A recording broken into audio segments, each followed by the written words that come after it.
Halo pagi guys, selamat pagi dan semangat pagi. Semangat berinvestasi. Ya ini istimewa karena pagi ini, di pagi yang cerah ini saya mau bercerita kepada semuanya. Jangan lewatkan ya, ini penting ini. Adalah tentang investasi. Orang biasanya pengen bisnis, pengen investasi supaya untung. Pengennya pasti begini. Kalau bisa sih investasi sekecil-kecilnya. Prosesnya mudah, nanti untungnya besar. Maunya segitu, tapi ya harus orang biasanya kan juga nggak semudah yang ingin dibayangkan. Tapi kalau dapatkan begitu, mau nggak? Saya kasih cerita ini ada investasinya kecil, biaya operasionalnya kecil, dapatnya gede. Apa itu? Simak saja berikut ini guys. Investasi strategis yang kecil tapi dapatkan gede. Hanya di sini channel dosen budaya tani Pam Swing.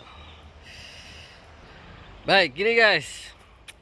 Ini saya sedang berada di kebun. Nah, ini aktivitas kalau pas pagi, terutama kalau weekend ya. Selain memang suasananya segar, sejuk, ya hiburan, edukasi macam-macam lah. Suatu saat saya hampir setiap pagi itu bareng dengan anak-anak, terutama anak Masih lanang, sekolah, karena supaya Mas. dia juga tahu bagaimana kehidupan Masih kelas pertanian dan berapa? petani. Saya cerita Kelas 10. dengan anak saya berkaitan dengan investasi juga, dan ini berkaitan dengan seperti apa sih sebenarnya seorang kehidupan petani itu yang tiap hari nanam, dan mungkin dia mungkin tidak terlalu berpikir tentang besok dijual harga berapa ya. Karena juga toh kalaupun berpikir nanti tetap juga akan mengikuti harga pasar, berapapun harga pasar ya tetap akan dijual. Nah, saya ceritakan tentang 3 macam investasi. Nah, 3 macam investasi. Investasi jangka pendek dengan berbagai karakter dan konsekuensinya, investasi jangka menengah dengan berbagai karakter dan konsekuensinya, dan juga investasi jangka panjang dengan tentu saja karakter dan konsekuensinya. Dan ketika saya tanya, pengen yang mana le? Dan ternyata anak saya waktu itu memilih untuk memilih yang investasi jangka menengah. Maka kemudian kita lakukan proses untuk merealisasikan investasi jangka menengah itu. Nah, seperti apa sih sebenarnya jangka pendek, jangka menengah, dan jangka panjang itu? Mari kita lihat satu persatu. Menanam sayur, mau cabai, mau itu berupa sawi, sawi sendok, sawi hijau, kangkung, mau itu berupa bayam, tomat, mau itu berupa terong. Itu adalah Sayur jenis-jenis nih, investasi sendal nih sayur. investasi jangka pendek. Karena panen ada yang bahkan 1 bulan, ada yang panennya 2 bulan, ada yang baru 3 bulan panen, tapi nggak akan lebih dari itu. Jangka pendek udah panen. Tapi tentu konsekuensinya perawatannya juga lebih intensif guys. Tiap hari nyiram, tiap pekan mupuk, nyiangi dan seterusnya ya. Karena memang usianya pendek. Nah, sehingga lebih intensif, pekerjaannya lebih intensif, lebih detail. Itu konsekuensi jangka pendek. Panennya juga jangka pendek, karena tadi 1 bulan panen, 2 bulan panen, 3 bulan panen. Perputarannya lebih cepat. Nah, itu adalah investasi yang jangka pendek.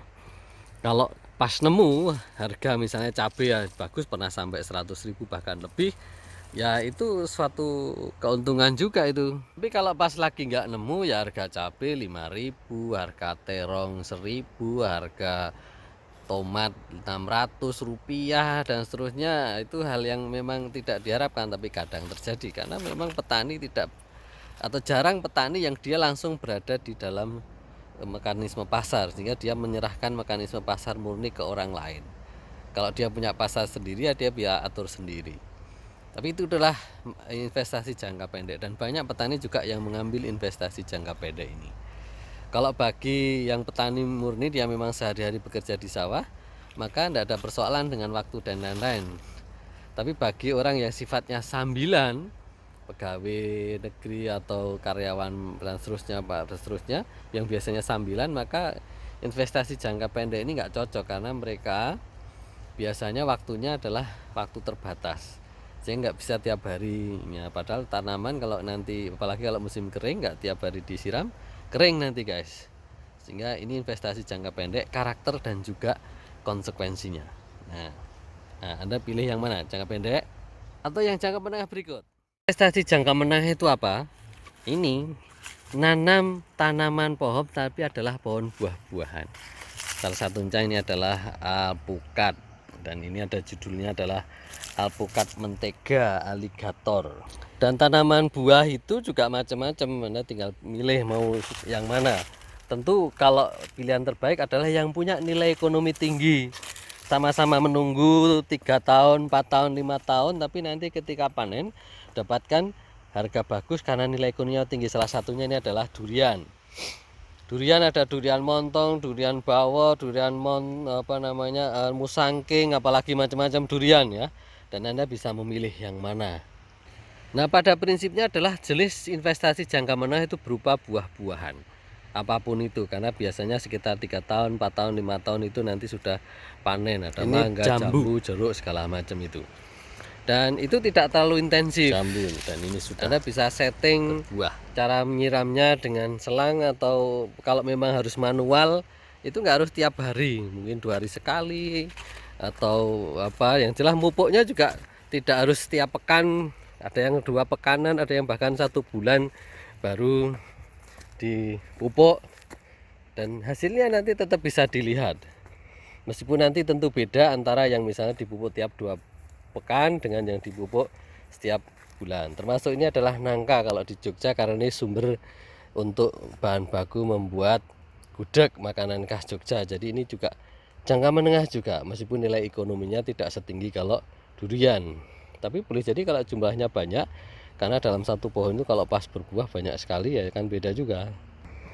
Kalau ini petai atau pete bahasa Jawanya itu, banyak orang yang suka makannya, walaupun banyak orang juga yang tidak suka baunya. Nah, tapi abaikan baunya, yang penting makan. Dan ini adalah sumber antioksidan. Ini juga jangka menengah ini guys, yang bisa dipilih. Kalau soal polanya itu hal yang lain lagi. Seperti ini kan polanya tumpang sari, jadi ditanami pohonnya, tapi juga ini yang jangka pendek juga ada, jadi kombinasi. Tapi yang jelas investasi jangka menengah ini adalah berupa tanaman buah-buahan yang memang nanti panennya adalah jangka menengah, dan perawatannya tidak seintensif kalau misalnya seperti cabai ini yang tiap hari. Ini bisa pekanan, bisa 2 pekanan, bisa mingguan. Apalagi kalau di musim penghujan jelas nggak perlu nyiram. Udah 50 kali sampai 50 satu musim kali biarin aja begitu. Dalam panjang selesai. lebar 50. Paling-paling tadi kalau mau pupuk misalnya 2 pekanan atau kandang, 1 bulan sekali taruh di lubang, pupuk organik atau pupuk non organik, terus itu juga dikasih soal SP36 preferensi. ditimbun Itulah lagi. investasi jangka menengah. Hasilnya dulu. juga nggak kalah. Coba aja kalau misalnya durian musangking sekali panen kan tahunan juga itu ya panennya. Nanti diaduk, dicampur. 1 kilogram musangking kan bisa sampai 400.000. Bayangkan coba, kan luar biasa guys. Oleh karena itu juga Masih sekolah mas, kemarin ini saya ajari anak saya untuk bagaimana sih membuat kelas lubang berapa? supaya nanti kita bisa menanam Kelas pohon 10. durian untuk investasi jangka menengah. Yang di papa doakan punya lahan luas, Kasih lubang, kasih pupuk dan seterusnya, baru kemudian ditanam. Itu investasi bisa yang manfaat untuk banyak jangka orang. Sekarang yang ketiga adalah investasi jangka panjang. Nah, ini lebih smooth lagi guys. Dan investasi ini memang termasuk yang sebenarnya paling murah investasinya. Paling simple, tapi nanti hasilnya bisa get-getan. Artinya nilai ekonominya juga tinggi. Dan sebenarnya kalau dipikir-pikir tingkat akumulatifnya itu sebenarnya mungkin juga ya 11-12 saja. Makanya itu sebenarnya soal pilihan. Apa itu investasi jangka panjang? Investasi jangka panjang itu adalah menanam pohon kayu. Oke, pohon kayu yang sekiranya memang bermanfaat untuk bangunan, baik itu bangunan utama maupun bangunan aksesoris. Kembali ini juga soal pilihan, kita mau pilih yang seperti apa guys. Yang bagus tentu yang nilai ekonominya tinggi. Nah, kalau kita sekedar ingin tanaman kayu sama-sama nunggunya 10 tahun, 15 tahun, nanti hasil harga jualnya kan beda. Sehingga kalau bisa memang kita pilih yang nilai ekonominya tinggi. Kalau saat ini bulan di daerah Kulon Progo yang sedang bagus nilai investasi atau berupa produk kayunya itu yang disebut dengan kayu sono keling. Karena itu luar biasa. Diameter 90 harganya bisa plus minusnya 4 jutaan.